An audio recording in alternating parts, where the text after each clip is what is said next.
one day in freshman homeroom class. You know, I was sitting there and there was an announcement on the loudspeaker, and it was for an audition for a play at the boys' school down the street. What a motivation. That was a light bulb moment for me. Now, it wasn't so foreign because when I was really, really young, my mother had tried to cure my shyness by sending me to a neighborhood acting class. But, you know, I had no idea what happened in that acting class.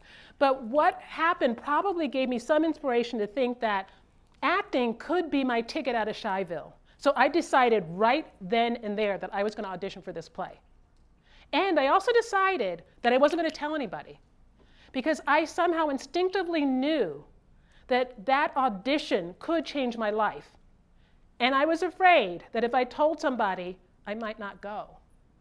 How many of you have had those experiences? You tell somebody something too soon and then it doesn't happen. So when you have that vision, when you have that thing that you want to innovate to, just be careful of who you tell, because it's your vision. And until it grows, you don't want anybody stepping on it. So I decided I was going to do this, and I started scouring the library for a monologue that was appropriate for me at that time. And you know, when I was in high school, there were very few monologues for African-American 14-year-old girls. I mean, there was Raisin in the Sun, and then there was Raisin in the Sun. So I decided that I was going to write my own monologue. And I write this very emotional, overly dramatic lament about a girl who had been unfairly dumped by her boyfriend, which was perfect. All right, so the day of the audition comes, and I go to the boys' school down the street, and I see all these kids who I do not know who are also going to audition. And I see this man who's the director who I'm supposed to audition for, and I do not see my mother's legs to hide behind.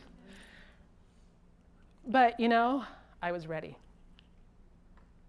So I stepped onto that stage, and I let loose my monologue.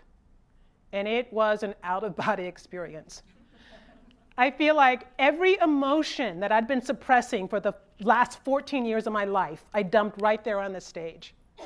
Every conversation that I was too afraid to have, every opinion that I was too afraid to share, every feeling of anger or frustration that I was holding in, I dumped right there on the stage. And it felt great.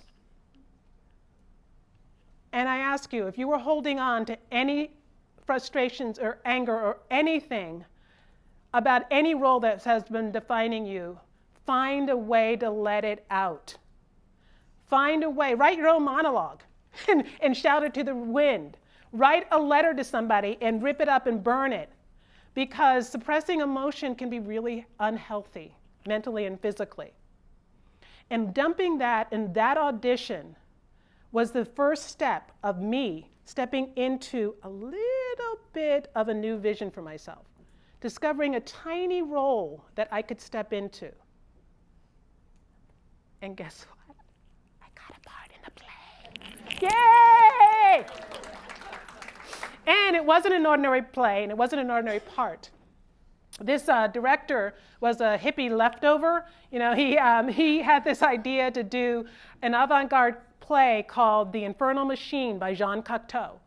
I'm sure all of you have read it. Right? Okay, no. Okay, so, and this director decided to cast me, Shy, as a mythological Greek creature, the Sphinx. Now, don't worry, I didn't have to look like that. I got to play the Sphinx as a young girl, and I was wearing a long white gown with gold accoutrement, and I got to say lines like, Oedipus, I have heard prouder men than you cry for their mothers. Seen more arrogant men in tears. It was delicious. It was really fun, and it was transformative. It wasn't until I started studying brain science and got certified in Neuro-Linguistic Programming that I realized just how transformative it was and why it was so transformative. See, there's this saying in brain science that goes, what fires together, wires together. And what that means is when you engage in any activity over and over and over again, what happens is the neurons in your brain start to fire together, then they wire together, and it sort of tells your brain that this is the way it's supposed to always be, end of story. Creates a pathway down your brain. So what was happening to me is like when I was a child, for whatever reason, when somebody looked at me, I felt threatened. And so I would engage in the behavior of breaking eye contact, turning away, and trying to hide both physically and emotionally, which created the shy Robyn pathway. Now, some of us are still hiding emotionally. Maybe that pathway. So what does that look like? It may not look like this, but it could look like this. And it can look like this. Or it looks like this, or this, or this. So what are the behaviors that you're wiring together that may be indicating something else? So when I was playing the Sphinx, I got to, when a fellow actor looked at me, had to directly maintain eye contact. I had to create a really powerful voice, and I had to take up space on the stage. So that started creating a different pathway. That started creating the shining Robyn pathway. And that is how it's all available to us to move into a different reality, to step into a bigger, brighter reality. So a lot of times that vision is what it is that creates that other reality. So let's think about the new vision for you. Let's really create what that vision is.